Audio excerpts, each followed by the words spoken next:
Hey peeps, it's Jedd here from Disrupt Tutoring, and as always, it's such a pleasure to join you. Today we're going to continue with our analytical geometry question from the 2018 November DBE exam. Right, so we've already calculated all of the answers, or all of the questions to 2.1. So we're going to move on to 2.2. And in 2.2.1, they've asked us to calculate the area of triangle QTR. So firstly, we need to figure out which one that is. So we've got that one over there. Right, so let's start off with our area formula. So the area of that triangle is going to be half base times that perpendicular height. Right, so let's plug in the lines that we need. So the base of this particular triangle, let's call that the base, so QT. So we'll put QT in there. And then the height is going to be that one, so that's QR.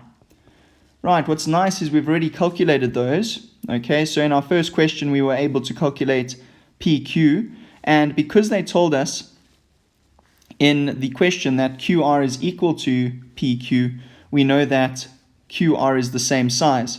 What's also nice is they told us that T is a midpoint, so that means that is exactly half of the root of 34. So let's plug those in.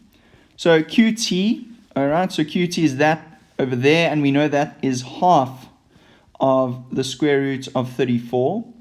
And if we look at QR, we can see that that is the root of 34. Perfect. Right, so let's multiply all of this out. So the halves multiplied together will give us 1 over 4. Then we've got square root of 34 times square root of 34. The square roots cancel, and we're left with 34. All right, so that's the very last thing we need to do. So we're going to go, 2 goes into that. How many times? Goes in there twice. How many times does it go into 34? It goes 17.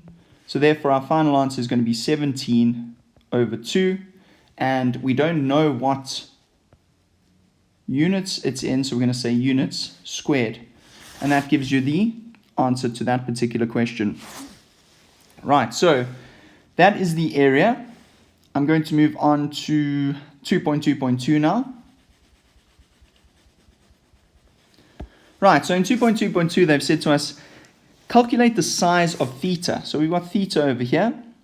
All right, so we've only been given one other angle. How does that angle relate to that angle? Well, what I notice is that this angle is the exterior angle of this particular triangle. And what do we know about the exterior angle? We know the exterior angle is equal to the sum of the interior opposite sides. Now we can see here that we've been given 90 degrees, and theta is what we're looking to solve for. Right, so therefore, theta must equal 121 degrees minus the 90 degrees, and that is going to give us a total answer of 31 degrees. Now, do you think you'll get all of your marks for that? You won't. Okay, you need to give reasons. They've specifically said you need to give some reasons there. Right, so in this instance, it's going to be your exterior angle of a triangle. And that will get you the full marks for that particular question. Right, now we're going to move on to the last part of this video, which is going to include or involve us calculating the coordinates of S. All right, so let's see. So the coordinates of S, what is special about S? Well, we can see that S is the X intercept of this particular line. So what I'm going to try and do is I'm going to find the equation of this line, and then I am going to let y equal 0 to try and get that x coordinate. Okay, so what do I need? Right, so when I try and find the equation of a line, I need to fill in some values for y equals mx plus c. Okay, now the one thing I can calculate is this m, which is my gradient, because I've got 2 points on that curve. So let's do that first. So the gradient is going to be y2 minus y1 over x2 minus x1. Right, so that's going to give us, doesn't matter which point you use, as long as you use the correct point in the denominator and the numerator. So I'm going to use q as my first point, so that's going to be 3 over 6.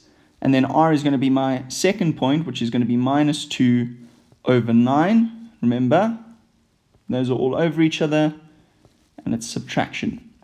Right, so now we've got 3 minus 2, which is going to give us 5. And 6 minus 9 is going to give us minus 3. Okay, so that is minus 5 over 3 is what we expected. It is, because it's downward sloping, not too steeply as well. So minus 5 over 3 looks about right. Okay, now what can we do? So what I'm going to do is I'm going to use this nifty formula. This y minus y1 equals m x minus x1. Okay, so I know that I've got m, so I'm going to plug m into that m spot. So this 5 over minus 3. And then I can pick one of these points and plug them into the y1 and x1 position. Right, so I'm going to pick this one because both the numbers are positive there.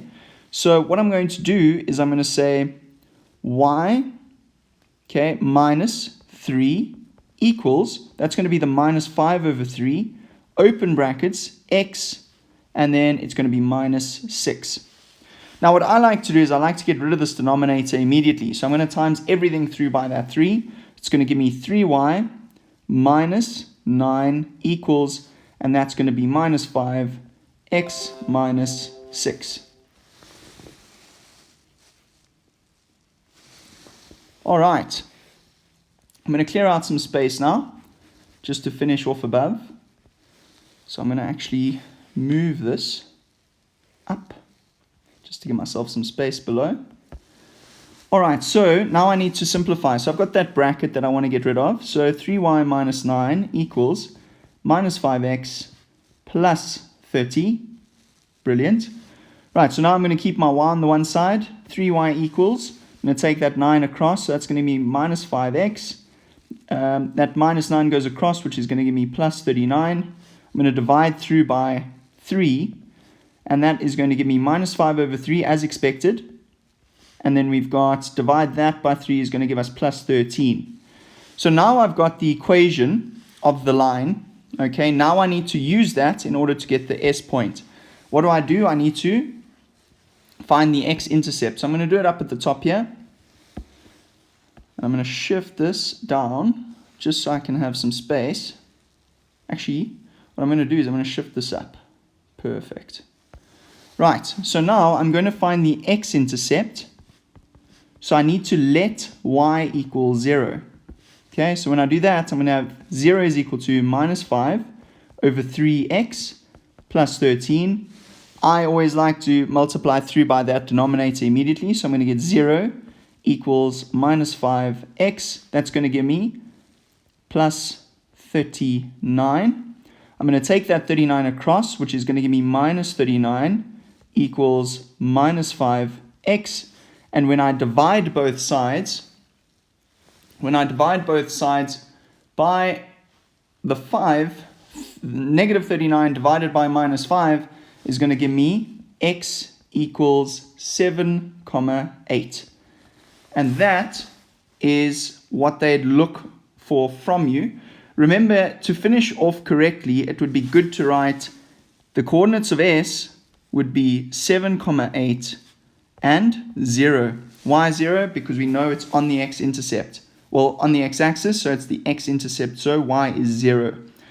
And that's that. I know a fairly longish video. Hopefully it helps you out with some of the questions that are coming up in your tests and exams. A very special thank you to our sponsor for making this video possible. Be sure to read all about them in the description below. Also, head over to our website for more of these epic tutorial videos. If you can't find the answer to your question, send us the question. We'll respond with a personalized video just for you. Until the next time, stay epic.